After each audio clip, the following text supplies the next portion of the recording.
I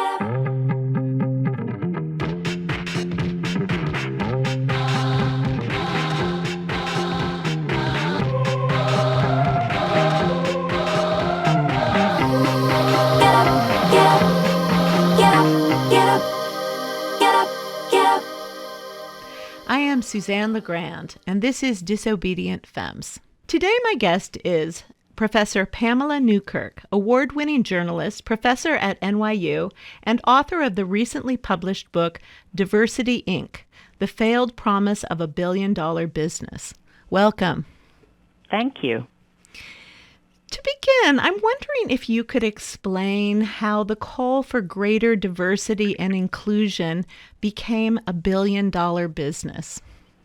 Yeah, to start with, the reason why I wrote this book is because throughout my career, both in daily journalism and then for the past 25 years on the faculty of Newkirk University, diversity has been sort of a preoccupation both in the news industry and in the academy. And yet, for all of the talk about diversity and for all of the consultants and diversity czars and training programs and climate surveys and on, the billions of dollars that are spent on diversity efforts, the needle on racial diversity in most elite institutions has barely moved over the past 3-4 decades. So I wanted to look at that tension between all of the billions expended on diversity and the lack of diversity in most of these elite institutions. And that includes, of course, the news media and universities, colleges, film, fashion, Hollywood, you name it. Diversity is really not a reality in most institutions in the United States. Mm-hmm. And it's interesting that most of these institutions, both public, private, you mentioned media, also educational institutions, recognize that there's a problem. Right. And the thing that I found really striking is that the institutions or the fields that are considered the most progressive, news media, higher ed, film, fashion, are the least diverse. And the most diverse is corporate America. So that was probably one of the most surprising findings. I'm curious, what is it that people see as the problem? And I'm wondering also if that defines what solutions are proposed. I mean, corporations must recognize that if they don't have a diverse workforce, that is actually a problem for the growth of business. Right. Do they recognize that? I think so. I think they see it more as a bottom line issue. And of course, because corporate America has far more jobs than most elite institutions have, they have more jobs to fill. They have more spaces to fill. So they have to be a lot more competitive, and that's why they end up having more diversity. And that's not to say they don't have a problem too, but corporate America is far more diverse than, say, most colleges and universities or the news media or publishing or all of these other fields. So what happens in one of these diversity programs typically? Well, one of the things that companies spend millions of dollars on each year is diversity training, and many have mandatory diversity training, and just about every major study over in recent years, including a pretty influential one done by Professor Dobbins at Harvard, shows that most of these programs either don't work or, in the case of mandatory training, make the problem worse. They find that institutions that impose mandatory training, the numbers of people of color, particularly women, African American and Asian women, the numbers actually go down after like a year after mandatory training, because they often stoke a backlash, particularly among white men who see it as punitive and, sort of like a blaming game. And so they trigger a lot of resentment. And yet, most companies continue, that's like a default, instead of actually increasing diversity, they do these programs and they hire these czars and they do everything but hire a more diverse workforce. So one very fundamental issue is hiring, right? That's I mean, that's not, that part isn't rocket science. That's the novel idea that I came up with. Oh, you can actually hire more people of color, and then you'd have more diversity. I just find it kind of stunning that even in New York City, I can go to so many events related to publishing or journalism or higher ed, where you can have 100 people, and I could be the only African American in the room. These are such exclusive, homogenous fields, and I don't think many even recognize the extent to which they're homogenous and exclusionary. And so I think we've somehow normalized the lack of diversity to the point where having diversity is just so like what? I just don't think it's even considered something that you actually have to do. It's like easier to talk about it or to say that, we're progressive, so like, why do we need diversity? Which I've heard, actually. I've heard someone in publishing say, well, we're publishing these diverse books, so it's not like it makes a difference. It's like, wow, this is so interesting. Yeah, so it is. The training programs are obviously failing because people are believing that they're doing due diligence when nothing's changing, it sounds like. Right, but it's like checking a box. It's like what one of the people I interviewed, Cyrus Murray, who litigated many of the landmark discrimination lawsuits, one against Coca-Cola, and basically he calls it drive-by diversity. You sort of like do, your due diligence. You have your training, you have your diversity czar, check. You do a climate survey, and then, you did diversity instead of actually implementing diversity. So do you think people are acting in bad faith here? That they are, on one hand, wanting diversity, but actually not really wanting diversity? Yeah, I think it's a combination of things. It's hard. I'm not a psychiatrist or a psychologist, and I haven't put people on the couch. I can only look at what is. But if you keep doing the same thing and it doesn't bear fruit, and you keep doing it, it does lead me to question how serious you are about doing this thing. If a company is not making money by doing something over and over that's not effective, usually they would change course because it's the bottom line, right? They want to succeed. And I think the same is true. If you really want diversity, there are a number of successful models that you could begin to mimic, but to keep doing the same thing and not getting results, it does lead me to question the sincerity, the goodwill of those institutions. In the book, you give the following information about Google. They have spent upwards of $265 million to diversify their workforce, and yet a year. A year. Oh my goodness, a year. Okay, and yet the average percentage of Black employees hovers at 2%. Now, Right. if this was any other business, people would say, Right.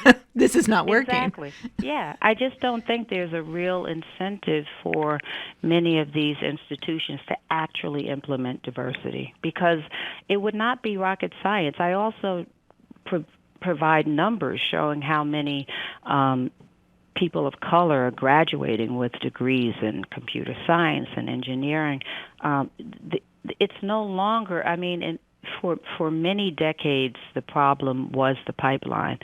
But now the problem seems to be that these people are not being hired at the same rate as others. So, and even if the problem was the pipeline, instead of spending millions each year or hundreds of millions each year on failed policies, why not spend that money on increasing the pipeline through programs, training programs, scholarships to engineering and computer science. But like, there are other things you can do if you actually wanted to increase diversity. But to keep doing the same thing and expecting different results is either a sign of insanity or a sign of you're not really motivated to move the needle. Can you talk a little bit about what the lack of motivation is coming from? I mean, obviously it's affecting the bottom line and it's costing companies, private companies, a lot of money. I imagine public ones as well.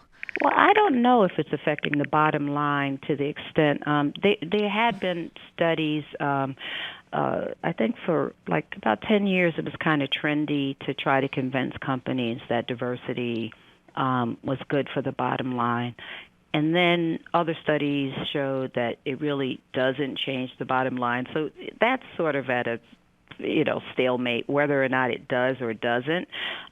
So without that as a motivating factor, you would just need, basic principles of justice and equality to motivate you to do that. And I so far we haven't seen where that is the operating principle of many of these institutions. And usually what it takes is some kind of embarrassing episode. I wrote about how it's almost like a dance where there's some public embarrassment, like at Starbucks, when two African American customers were arrested for sitting down and trying to have their coffee, and they ended up in handcuffs. And so what do? They go and hire a diversity czar, and they make these public pronouncements. In Starbucks' case, they closed hundreds of stores to have a one-day training session. And so this is the dance. Gucci, they had an embarrassing episode. They did pretty much the same thing. They hired a high-profile diversity czar. They enlisted a famous black film director to be the face of the company. So this is what's done. It's like these public relations kind of ploys that operate as the answer to the lack of diversity instead of actually tackling the lack of diversity in the workforce. So I think too often diversity is seen less as a moral imperative or, just a basic issue of fairness, and it's seen more as a public relations issue or as a legal issue. Something, if you have diversity czars and you have a diversity program, that might shield you from a lawsuit, from having to pay a lawsuit. So these kind of public actions are how many institutions are operating instead of really seriously tackling diversity in the workplace. Would it be fair to say that it's really about cleaning up or rehabilitating image rather than about making systemic changes? Yeah, that's what I'm saying, that they're more interested in sort of the public relations aspect of diversity than they seem to be about actually increasing diversity in the workplace. And, of course, this doesn't speak for everyone. I looked at Columbia University, where Lee Bollinger, the president, has made diversity a real priority for that institution. And even though there have been, good years and bad years on this front, you can see that there's real effort and the needle has moved. I looked at Coca-Cola, after the discrimination lawsuit and settlement, they actually implemented systems that created systemic change. So there are models that, as I say, can be replicated. This is not rocket science. It's not something that's just too difficult to conquer for those institutions that are really serious about this. They can look at those two cases and others where the needle has moved. In the case of Coca-Cola and also Columbia, what were some of the things that they implemented that actually did make a difference? Well, I think, first of all, they didn't farm it out to diversity czars. It was integrated into the mainframe of the institution. Oftentimes, when institutions hire diversity czars and they implement these programs, leadership is sort of like these people in these programs are pretty much marginalized in the institution. They're not integrated into the core, into the mainframe of the organization. Where at Coca-Cola and at Columbia University, people had to answer to the top people. So there was a system of accountability? Yes, there was accountability. It wasn't farmed out. It was like, the buck stopped with the head person. And it's the only way. These issues are not going to happen bottom up. It has to come from the top. You mentioned one other problem, which is with some of these companies that do diversity training, which you said that the space was flooded with people who are doing this work, but many of them don't put the work in a historical context. We're not good at knowing history, one person said. Right. Well, that's part of it. It's like this work is done in a vacuum, as if the history of race in this country is immaterial to the work of diversity. It's like, why do we even have this problem? And what is it? What is it stemming from? Like we have a country in which race has always operated either been under the radar or even on top of the radar. It's always been an issue in this country, and we go about this work of diversity as if that's not something that is systemic to it's the air we breathe. These notions of racial superiority, racial inferiority. So to have a training program, it sort of it sort of like assumes that you can tackle something that's so systemic in our society through a 1 hour, or 2 hour, or even a full day of training. Mm-hmm. It's so much bigger than that. So while, even if these training programs worked, that is not going to resolve the issue of diversity. Companies or institutions have to figure out ways to increase diversity, whether or not people are trained to respect people of other races or not. Like, how you feel about people in the workplace should not, we shouldn't have to change racial attitudes in society in order to increase diversity. Mm-hmm. Because discrimination, first of all, is against the law. And secondly, if you really value diversity, you have to get beyond the issue of feelings, how people feel about different races. And I'm not convinced that these training programs can actually really move the needle on racial attitudes. But with leadership, even with these racial attitudes, you can increase diversity. What would true diversity and inclusion in a workplace look like, in your opinion? Well, I'll tell you what it doesn't look like.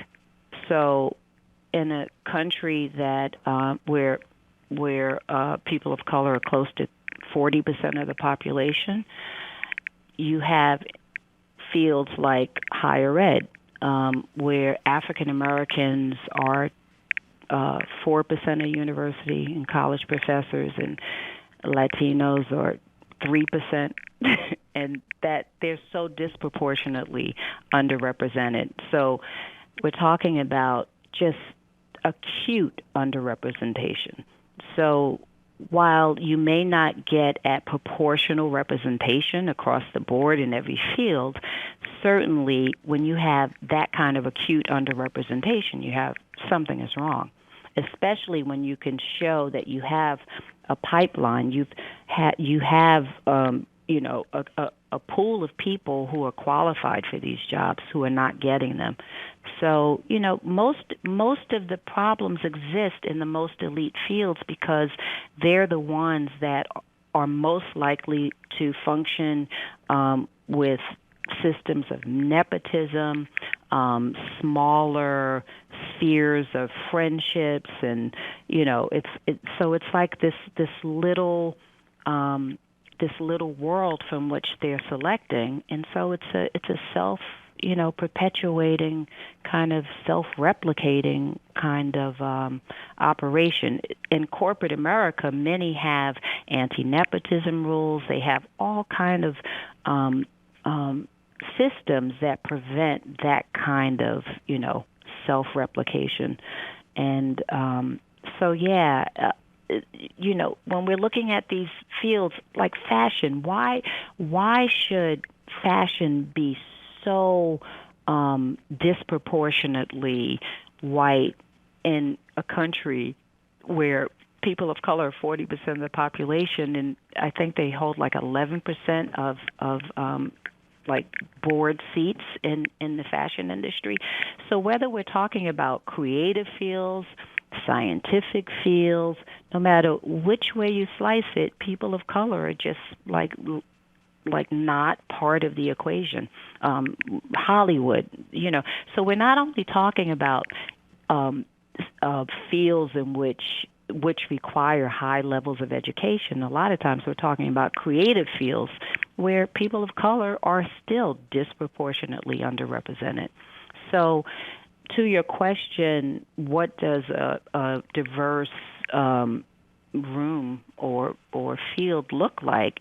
You have to start by looking at the representation, the proportionality of those people, and then look at how represented they are in these fields.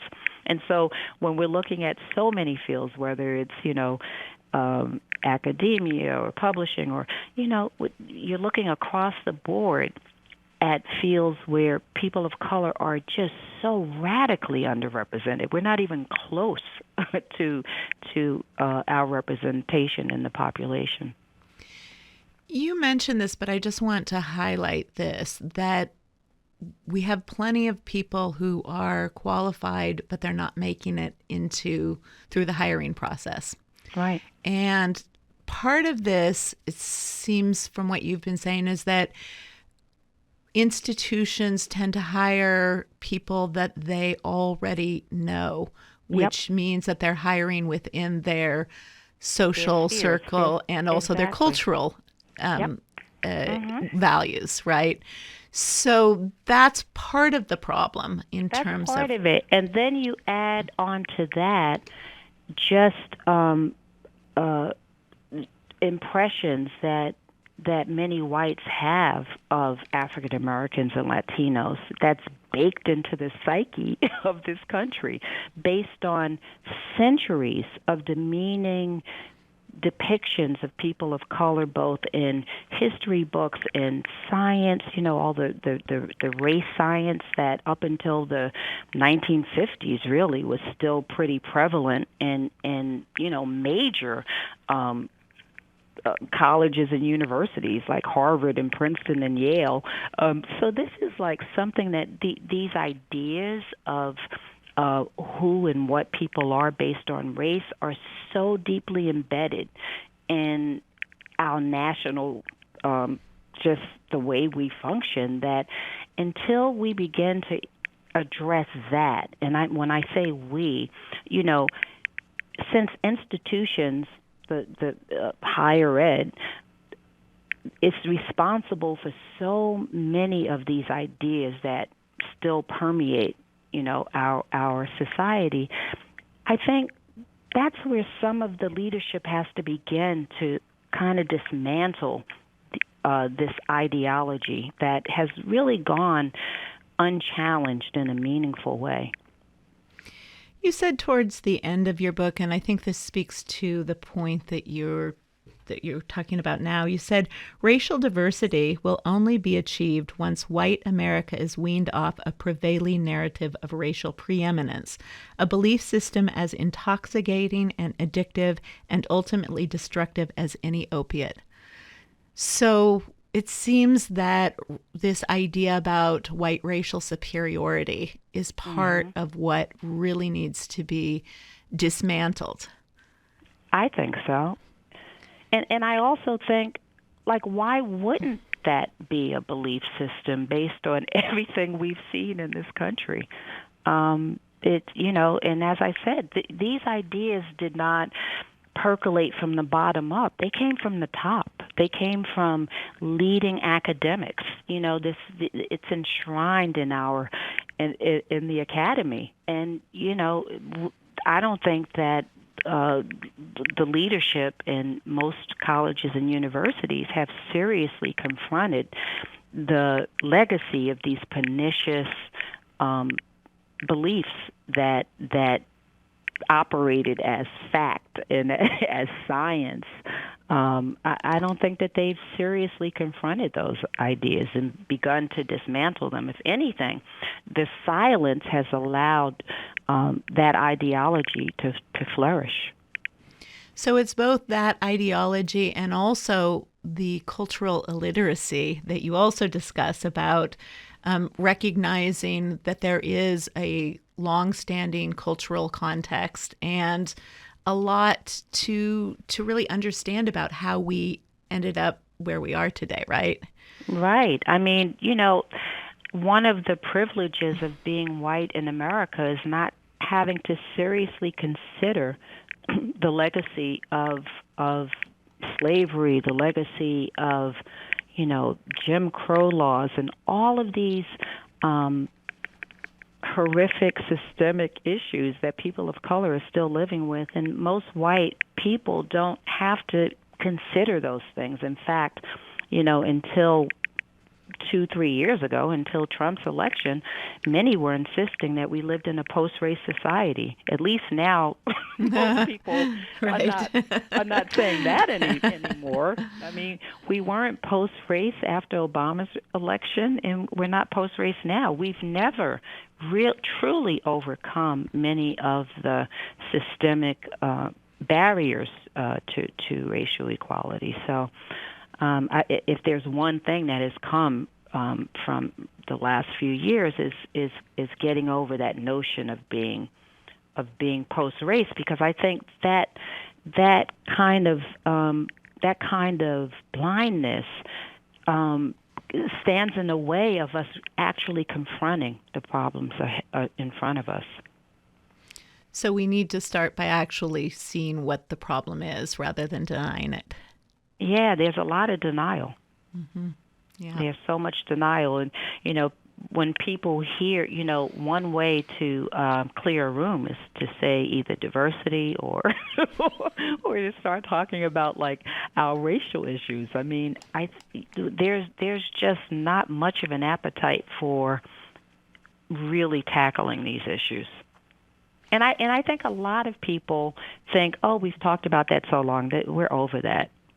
Even if the problem is not over, people are sick of talking about it.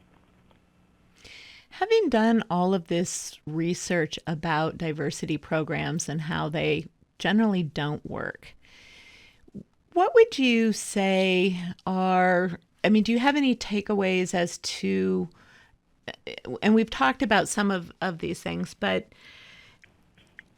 is there any kind of new direction that you see possible for us to move in? Well, as I say, part of the reason for writing this book is because I got tired of people acting as if this is rocket science. So it's a small book, not a whole lot of pages, and you can read it pretty quickly and see that there are actual things you can do if you are serious about advancing, diversity in your organization.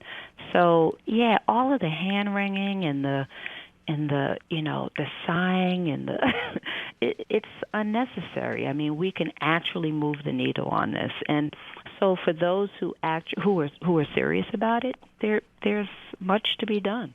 That there are things that work. And of course there's no one size fits all. But what I tried to do is present some of the measures that have been tried and tried and tried for decades that have failed, and then some of the things that work. And also getting, underneath the hood of the problem, like looking at sort of the systemic cultural issues that are standing in the way. Because I think for a lot of individuals who may be acting in good faith, they don't see how their actions are actually perpetuating the problem instead of addressing or helping the problem. So, I just think that first you have to be honest with yourself about what may be standing in the way of moving the needle on this. And, this was my one little attempt to have an honest conversation about something that we've talked about for so long. Today I have been speaking with Professor Pamela Newkirk, who is an award-winning journalist, professor at New York University, and the author of the recently published book, Diversity, Inc., The Failed Promise of a Billion-Dollar Business. Thanks so much for being on the show today. My pleasure. I am Suzanne LaGrande, and this is Disobedient Femmes.